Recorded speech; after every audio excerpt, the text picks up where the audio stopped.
What is up, YouTube? I am Taylor. Welcome back to my channel. I'm going to adjust the camera to give you guys a headache while I'm doing this because that's how I roll. I don't think they made a damn bit of difference.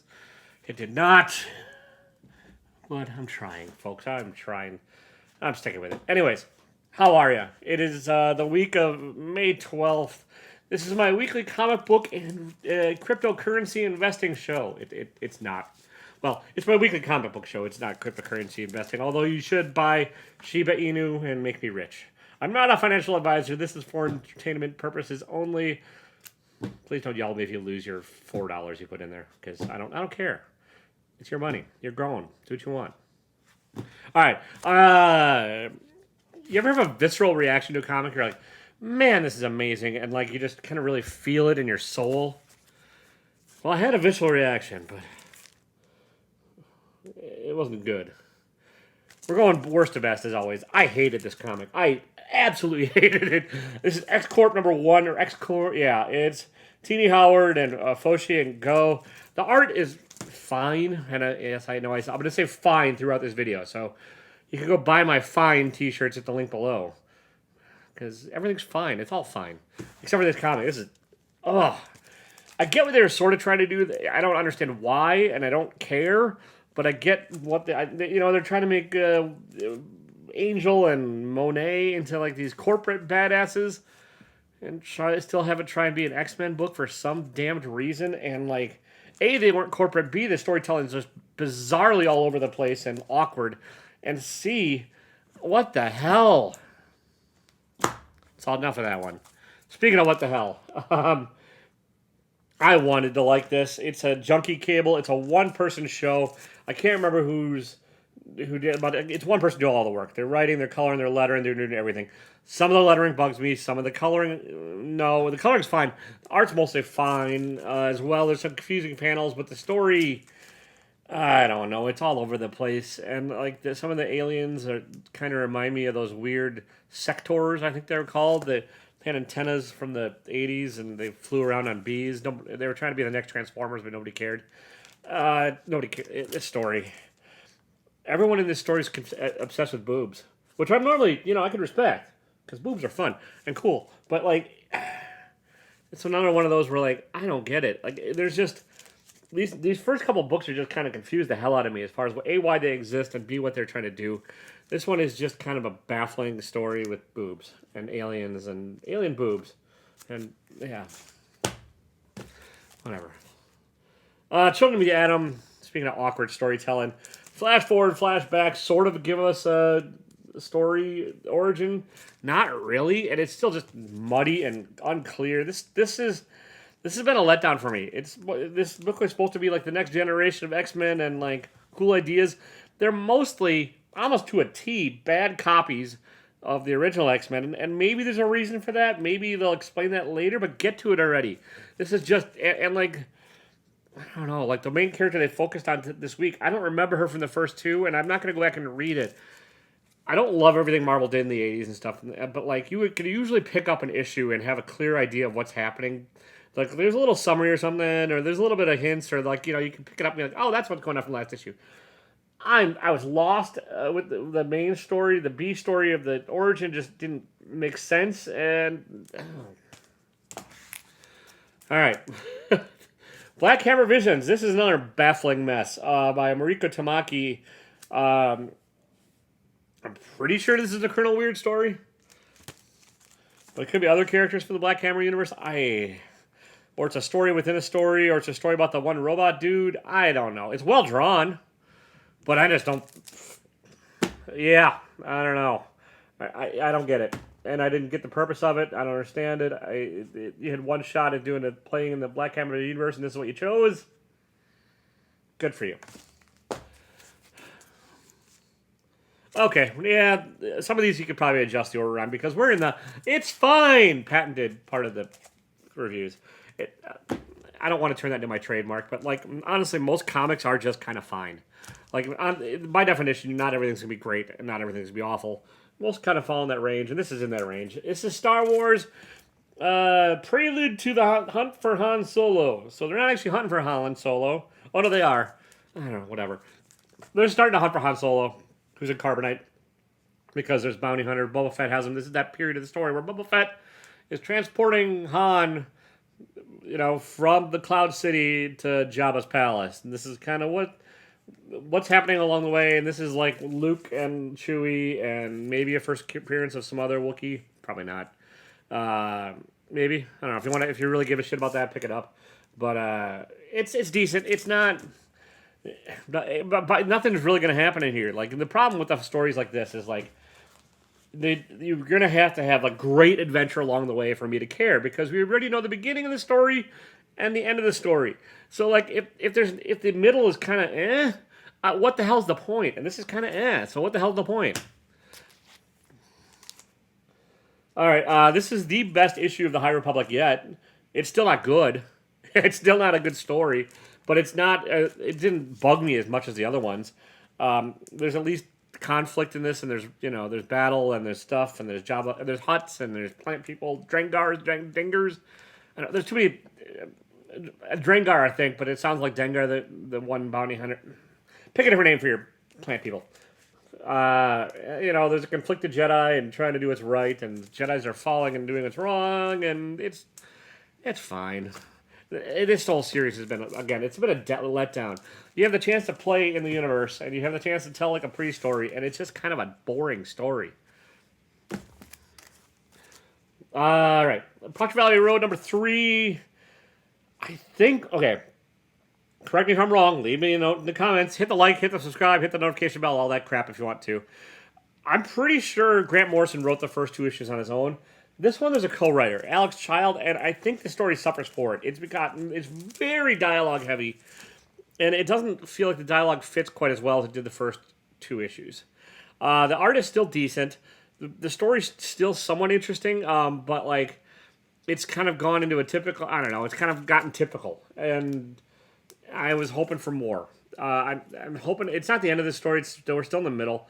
And so I'm hoping for greater things towards the end of it all. But, like, this is just kind of, compared to the very high heights of the first issue, and the second issue is okay, this is kind of, fine. All right. Heroes Reborn number 2. This is actually okay. Again, it's fine. It's a what if. They're not calling it a what if, but it's a what if. It's like, what if Captain America was never found?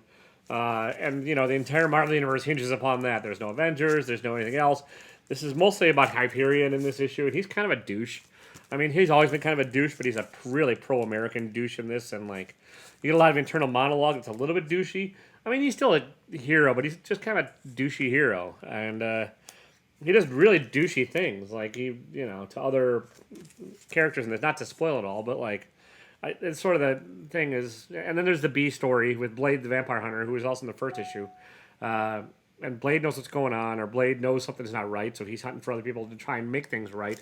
Don't want to spoil that. It's interesting. I'm going to keep up with this. I'm not reading any of the side stuff. I just don't. I don't have the budget or the give a shit level. I just don't. But this is it's fine. Okay. Silver Coin number 2. I will hope for more of this one as well. It's not bad. It's not. Maybe this is fine plus. It's like 6.5. It's a little bit above fine. It's horror. It's Kelly Thompson writing. Michael Walsh is the through thread on all this. He's doing the art on all these issues. It's just it's a horror anthology, but like without the singular voice like Ice Cream Man has or Haha. Again, they're both written by the same person, so I get that's different. But like, I think it's possible to have an anthology where they're all good, and but like this one. I don't know if this one's going to do it. It's all wrapped around this mystical coin, kind of, and this evil coin, and evil things happen. But, like, the coin didn't seem to react the same from first issue to this one. Correct me if I'm wrong. I mean, maybe I'm just nuts on this. Maybe I am just a cranky son of a bitch this week. Maybe. I don't know. I don't feel like so. I'm actually in a pretty good mood.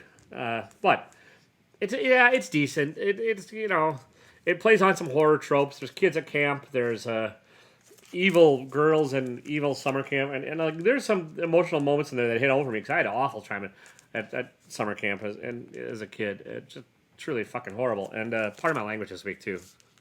I don't know, whatever. But yeah, so I related to some of that, but it just kind of took a turn, as these books will do. All right, Geiger number 2. First issue was great. First issue I really enjoyed. I know Jeff Johns, a lot of people think he's kind of a dick, and he probably is kind of a dick. I haven't read up on why he's a dick. Maybe I should. If you know why he's a dick, leave me a note in the comments down below, and I'll stop reading if he's truly a dick. It's decent. It doesn't focus on the main character a whole lot in this one, a little bit, which I think you need to do. You need to pull back and show the post-apocalyptic world. It's fine. I mean, it's okay. It sort of reminds me of Noctera. Like, it had a really strong first issue, and the second issue is like, yeah, all right, it's decent. You know, it just didn't keep up the grandness of the first issue. Like, I really, really enjoyed the first issue, and I just kind of enjoy this issue. Trying to get these a little shorter this week, folks, too. The Joker. Okay, this is still a good book. This is like beyond. We're in the above fine level now, unless I have things in the wrong order. Art is gorgeous. This is James Tynion. It's not a Joker story for the most part. It's a James Gordon story, and with a backup punchline story that I still don't give a rat's ass about. But the main, it's Jim Gordon trying to hunt down the Joker and what's going on, trying to figure out if he's being manipulated, and lots of internal monologue and lots of like soul searching and stuff. But yeah, I like this. It's just not. Again, the first two are better. So we're getting this. Maybe it's just that May is the month of lulls in stories. I don't know. All right, Justice League's last words hard people. Justice League Last Ride. This is DC's version of a What If. The Justice League's all broken up in this one. They're all mad at each other. Apparently, Batman did something Batman-y, and he's kind of a douche. I said douche a lot in this video too. I don't know, whatever. And Superman's being self-righteous and Superman-y, and so they're conflicted as they will be, and they're coming back together for a greater good. The greater good that they're trying to keep alive / keep in prison / whatever. That's kind of entertaining. I'm looking forward to seeing where this goes. It's a solid first issue. It's just not spectacular. But I'm along for the Zdarsky ride. There's another Zdarsky book somewhere in here. I don't remember where I have it in the stack. That's another nice one. He's usually at least top tier for the books I'm reading in the week, and this is no difference. So we're in the top tier. It's I don't know. It's just like nothing groundbreaking in this. Not that there needs to be, I guess, but it's just it's good. It's decent. It's above fine. All right, Maniac in New York, number 4. It's kind of a lull. It's still a great book. It's still one of my favorite horror books I'm reading. I don't know if there's only one. I think there's only one issue left. And this year's sort of, learning what happened. It's the aftermath of train attack, and the Maniac is basically, every '80s horror slasher that can't be killed ever in the middle of New York, and this is the city trying to react to it. And this is the city. These two detectives trying to work together and save people, and it's what happens, and it's interesting. I just liked it better when it was like pulled out a little further, and it was more the rest of the city reacting versus like this is reacting to a specific encounter with the Maniac, and so still gorgeous. Again, still upper tier. It's just not quite as great as the last couple issues. You seen a theme here yet this week, Phil? I don't know. I am. 7 Secrets. Yeah, you learn sort of what one of the secrets is in this one. Spoilers, a little bit. Kinetic action, still gorgeously illustrated, kind of manga style a little bit. A few unclear panels and stuff. They're still trying to sort out how the secrets are being discovered by the outside world and why they're, everyone's after them and all that kind of stuff. It's probably to the point where I need to go back and read all of these together and see. Just because, it's like, and it should be a quick read. It's Tom Taylor, and it's not, none of this is, super dialogue heavy or super, intense reading. You can breeze through them pretty quickly. But I think it's probably to the point now where I should go back and read the first couple. You can probably wait for a trade on this, unless you're collecting every issue thinking it's all spec. Because everything's spec nowadays, folks. It's all spec. Okay, this one, the other Zdarsky book. I'll stop pointing. I'm not. Spider Shadow. This is literally a What If. It's kind of it's got the little What If designery logo. I kind of prefer the old Marvel stuff where you knew right off the bat. It's like, what if this is? But I mean, I'm respecting this. I'm not hating it. This is good. This is this is top upper tier for the week as well. What if Spider-Man became Venom? Is the premise, and this is the journey into becoming Venom. And you get a lot of like Spider-Man's reasoning behind it, and Peter Parker's reasoning behind it, but then you also get like the outside world starting to react to like this decision. And yeah, it's a fun romp, and like Spider-Man does some nasty stuff, and like the people that are reacting are probably going to be pretty nasty as well. And so, I'm looking forward to seeing where this one goes. I think it's 4 issues. Maybe it's more. I don't know. I can't remember. Remember things is hard, but decent. I get it's a what if. So like, they're not going to probably make this new movie. Like this the licensing rights between like the franchises and stuff would be a nightmare. That said, you could probably wait on a trade for it, but it's a cool book to read, and it's easy enough to remember from month to month what's going on, as it should be in a serial formatted book. Okay, here we go. The Time Before Time #1. Declan Shalvey and McConville. I can't remember McConville's first name. Time cops or time dealers, time swindlers, time something. There's a lot of time machines. And these partners, they're trying to like travel back and forth through time and help people and hide people and witness protection, sort of. And then stuff goes horribly wrong, as it will. And this is the story of that. And it's really fun. I'm looking forward to seeing where this goes. The only reason it's not book of the week is the art's not horrible. It's just kind of like Mike Mignola light. And like if you're not Mike Mignola, it's hard to pull off the Mike Mignola style. And it mostly works. It's just not quite there. But I will follow his book. I will see where it goes. I greatly like the read of this. I mean, it was my pick of the week until I read this last book, which is now my new book of the week. But this is like for the long time, for the most of this stack, this held the top crown of contender of the book of the week because it was just It's something different. It's not, well, maybe it's post-apocalyptic a bit. I mean, they all are now. But it's a new, fresh take on things.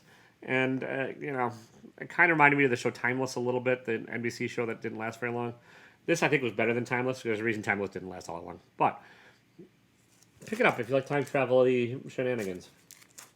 And last, and my favorite weird-ass book of the week is Silver City, not to be confused with Silver Coin. Silver Coin was down there. This is Silver City #1. Everybody dies. And this is the afterlife in a kind of run-down, crappy-ass mega city. And nobody can remember at first how they died. And so there's you're reading this through the eyes of the protagonist, who I can't remember her name. Doesn't matter. New to the city and trying to figure out life, and going through sort of an orientation / an unofficial orientation as well. And yeah, I'm looking forward to seeing where this one goes. It's a weird book. Kind of gives me Dark City vibes if you're into that weirdo science fiction stuff. Not that everything needs to be compared to a movie today, but I just, there's a couple this week that's what they remind me of. So I'm going to say it. It is what it is. But yeah, I don't want to spoil a whole lot to this because there's also not a whole lot to spoil. I mean, there's a lot of setup in this, but it's interesting setup, well illustrated. There is some setup at the end where you're like, I wonder what that's going to do. And I do. I wonder what that's going to do. So I'm going to keep reading it. And yeah, there you go.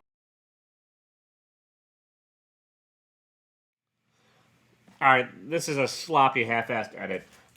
This book is good. I don't know why my camera stopped recording. It just did, so I'm going to wrap things up now. It was a so-so week. Honestly, it was a lot of disappointment. Some really, truly awful books. But that said, it's fine. So there you go. Yeah, that's all. It took me like 10 minutes to get the camera back up and recording just so I could say that.